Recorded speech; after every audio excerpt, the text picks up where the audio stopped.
I read all your comments and thought deeply. If my sister breaks down, our family becomes unstable. I've always been grateful but sometimes took her sacrifices for granted. Being a minor, I felt lost when some suggested I take over. As head of the family, I've considered quitting school to work like her, but I'm not as capable. I wanted to help lighten her burden but felt too young. I considered vocational school to work part-time, but she insisted I focus on academics, saying a good education prevents being looked down upon. I agreed because I wanted to study too. I didn't realize how hard things were for her.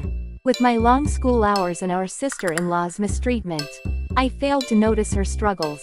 I always planned to help once I grew up and helped with chores as much as I could. I was angry at our sister-in-law and wanted to confront her. Once, I raised my voice over issues with my nephew.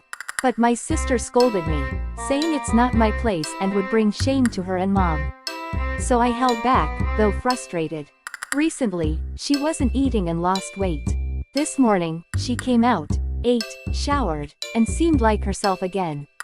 Watching her, I worried she might be overexerting. I started a conversation, telling her I didn't want her to sacrifice her precious life. I admitted our family might be a burden and that I'm too young to help much. But I promised to stand up if our sister-in-law caused more trouble. She said she'd never considered me or mom a burden. You're like my daughter, how could I think of you as a burden? She apologized for taking out stress on me. She said she chose this path willingly. If her boyfriend couldn't embrace our family, she wouldn't have dated him. She was just angry at our sister-in-law's words and wanted to flip everything, but held back because others were watching. Eventually, she couldn't contain it. Seeing her laugh about it made me uncomfortable, and I started to cry. She hugged me and said, "If you're upset about the breakup, I'm meeting him now to sort things out." She dressed up and left. Hours later, her boyfriend texted me, saying everything was resolved and suggested dinner together.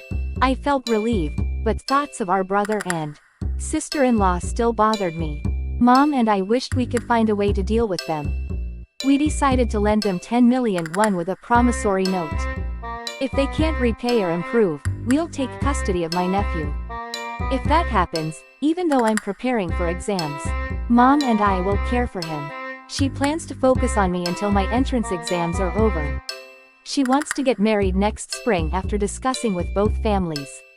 I hope the next time I share an update, it will be filled with good news, perhaps with her wedding photos. Or maybe we'll be so happy I'll forget to write an update. Thank you for your concern and comments. Even though I'm young, I'll strive to live diligently and support my sister, as she has always supported me.